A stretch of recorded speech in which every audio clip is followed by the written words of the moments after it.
Es un gusto saludarte, bienvenida.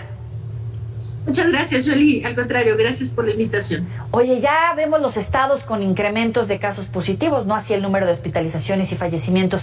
¿A qué lo atribuyes particularmente o cuál es tu registro? Bueno, el ascenso en los contagios tiene que ver con dos cosas principalmente. La primera es, desde luego, la propagación de algunas de las subvariantes de Omicron que están circulando ahora en nuestro país. La que está ocasionando este repunte actual es la subvariante BA2.12.1, BA2.12.1, que es la misma que está causando los repuntes en Estados Unidos y en muchos países de Sudamérica. Ahora, claro, es la propagación de esta variante y cuidado porque tras ella vienen ya las subvariantes BA4 y BA5. Quiere decir que esto está augurando un repunte un poco largo. Pero la razón del repunte es, desde luego, la propagación de estas nuevas subvariantes, pero también tiene mucho que ver con el comportamiento de la población y los mensajes que vienen por parte de las autoridades. Se ha querido decir, desde que venimos en este descenso, saliendo de la cuarta ola, que la pandemia ya terminó, que ya no es problemático, que ya no nos debemos preocupar, y estos son los mensajes reiterados de las autoridades, ¿no? El cubrebocas ya no es indispensable y una serie de cosas. Pues sí, seguimos en pandemia, esa es la realidad, diga lo que diga el subsecretario Gatell o el presidente de la República, seguimos en pandemia y relajar las medidas preventivas pues lleva a aumentos en los contagios. ¿Cuáles son los periodos de incubación con estas nuevas variantes? ¿Cómo los periodos de incubación? Sí. ¿Cuánto tiempo tenemos que esperar entre el primer caso positivo y obviamente los posibles contagios? Sí, pues ya hay muchos contagios en el país por esta variante. La variante hoy representa arriba del 25% del virus que circula en nuestro país y esto es lo que está provocando el repunte. Creo, no entiendo si esa es tu pregunta o cuál es el tiempo entre la infección y los síntomas. Exacto, sí. ¿Cuál es ese tiempo entre los primeros síntomas, obviamente los que se hacen prueba y los que no se hacen prueba porque seguimos precisamente con este fenómeno, pero cuáles sí son esas alertas a las que le tiene que prestar atención del auditorio? Sí, claro. Bueno, es importante saber, a partir de la fecha de contagio, de posible contagio, necesitan esperar 5 días para hacer una prueba diagnóstica. Si hacen una prueba diagnóstica antes de los 5 días a partir del contagio, hay una posibilidad muy, muy alta de que estas pruebas diagnósticas den falsos negativos. Es decir, les digan que no tienen COVID cuando sí lo tienen. Entonces hay que esperar 5 días. La sintomatología en realidad se ha quedado muy similar durante toda la pandemia.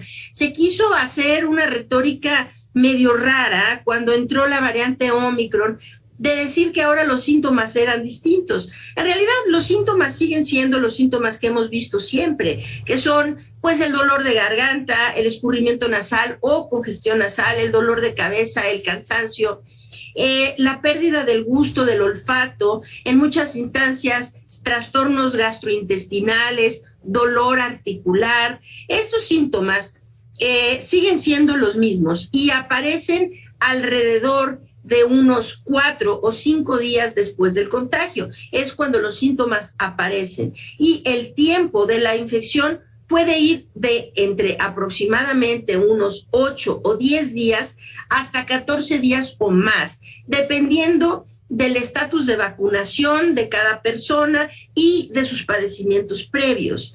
Como regla general, cualquier contagiado debe permanecer en aislamiento como mínimo 10 días y no salir hasta que no hayan pasado por lo menos 48 horas sin ningún síntoma, particularmente fiebre. El subsecretario López-Gatell descartó que haya que preocuparse ante una inminente quinta ola de COVID-19. ¿Ya estamos en la quinta ola y no hay de qué preocuparnos?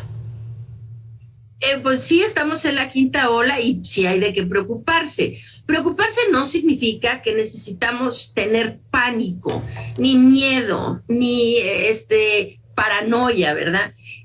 Preocuparse significa que nos permite ocuparnos en tratar de protegernos, proteger a los nuestros. Necesitamos estar alertas, entender los riesgos y cómo minimizarlos. Y sí, efectivamente, pues estamos en la quinta ola y ignorar el problema pues no lo hace desaparecer. Claro. Aquí la opción no es cerrar los ojos y entonces ahora decir, ya no nos importa que la gente se infecte y la gente se muera, vamos a ignorar el problema. No, aquí la situación es, hay que controlar la oleada y se controla de acuerdo con el comportamiento de la población. Los niveles de mortandad efectivamente son bajos, pero hay muchos expertos que dicen que podrían ser más bajos, sobre todo teniendo en cuenta las cifras de exceso de mortalidad que nos sitúan entre los países con peor manejo de la pandemia y que tú particularmente llevaste una cuenta muy minuciosa. Sí, desde luego. Hay que tener mucho cuidado porque ahora sí podemos decir con toda certeza que las autoridades están mintiendo flagrantemente sobre el número de muertes. No mienten en las cifras que dan a conocer, es decir, en los informes, en las bases de datos. Estos datos son adecuados, pero cuando hablan en las conferencias de prensa, dan unos datos que parecería que no conocen cuáles son los datos que su propia Secretaría de Salud genera. Porque cuando el doctor López-Gatell dice se está muriendo en promedio una persona al día y la realidad es que sus cifras, las cifras de su secretaría, que su secretaría genera y da a conocer, es que en las últimas un poco más de 5 semanas se han muerto más de 720 personas en nuestro país. Esto no es aceptable normalizar y minimizar esto. Es decir, desde la semana epidemiológica 18, que fue cuando inició la quinta ola, desde el inicio de la quinta ola hasta el día de ayer, que es cuando actualicé mis datos, se tenían registrados o reportados 721 defunciones. Así que no es que la gente se esté muriendo poco. Lo que hay ahorita es no hay un repunte de defunciones.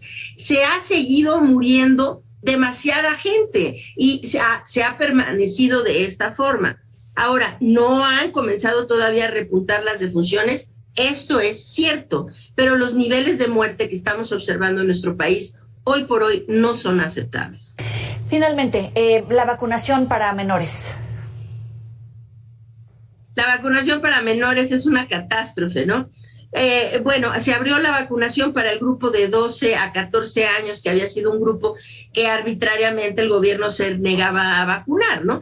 Que ya había la aprobación para hacerlo, las vacunas están en territorio nacional, pero el gobierno decidió simplemente porque se le ocurrió así, no vacunarlos. Ahora, bueno, se abrieron fechas para la vacunación de ese grupo etario, que era el de 12 a 14 años, que se había excluido, pero nos falta todavía la vacunación entre los 5 y los 11 años. Y cuidado, porque está a punto de venir las aprobaciones para el grupo todavía de más chiquititos, que son los de 6 meses a 4 años. Entonces, hoy por hoy no hay vacunación entre 5 y 11 años. Esto es indispensable que se vacunen. Se están perdiendo vidas en ese grupo de edad que no es... Es decir, que se pudieron haber prevenido de haber tenido vacunación antes. Lo que el subsecretario está esperando es a que se concreten supuestamente contratos con Pfizer para comprar la vacuna pediátrica de Pfizer. Esto es lo último que dio a conocer, pero esta demora en vacunar a este grupo de edad está provocando infecciones y muertes que pudieron haber sido prevenibles a través de la vacunación si es que en nuestro país se hubiera vacunado a todos los grupos etarios en tiempo y forma. Gracias por hacernos conscientes de estos pequeños detalles. Obviamente tu fanaticada pues ya está escribiendo a través de Twitter. Vamos a contestarles. Algunos de ellos nos preguntan si es necesaria la cuarta dosis de vacunación para los que ya llevamos 3, por supuesto. A ver, la cuarta dosis no está recomendada como una medida generalizada. Uh-huh. La cuarta dosis está recomendada para todos los que tienen 50 años o más. Ahí sí, bajo cualquier circunstancia, 50 años o más, cuarta dosis sí es necesaria y se aplica 4 meses después de la tercera. Ok, a cuarta dosis también va para cualquiera de 12 años en adelante que tenga por enfermedad, por cualquier tipo de trastorno, padecimiento previo o por medicamentos que estén tomando, trastornos inmunológicos, es decir, que tengan inmunosupresión, inmunodeficiencias, que estén inmunocomprometidos. Entonces, de 12 años en adelante se recomienda la cuarta dosis. De lo contrario, la cuarta dosis realmente solo está recomendada para el grupo de 50 años y más. Y para, ya lo habías mencionado, la vacunación para niños, pero sí es recomendable para menores de 12 años. Ahorita la recomendación es 3 dosis para todos, de 5 años en adelante. De 5 años en adelante, todos necesitamos 3 dosis. Esa es la recomendación universal. Y la cuarta dosis, como acabo de describir, solo limitada a los 50 años y más o a las personas inmunocomprometidas de 12 años en adelante. Le agradecemos mucho a la doctora Laurian Jiménez Fibi, como siempre, la explicación para nuestro auditorio de Mega Noticias. Y pues perdona, pero la gente te busca y pues nos manda sus preguntas y sus comentarios.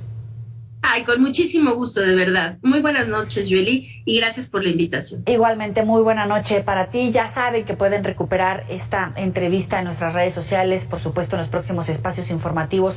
La doctora Laurian Jiménez Fibi respondiendo sus preguntas, sus inquietudes en esta quinta ola de la pandemia de coronavirus. Vamos con más noticias. Tras la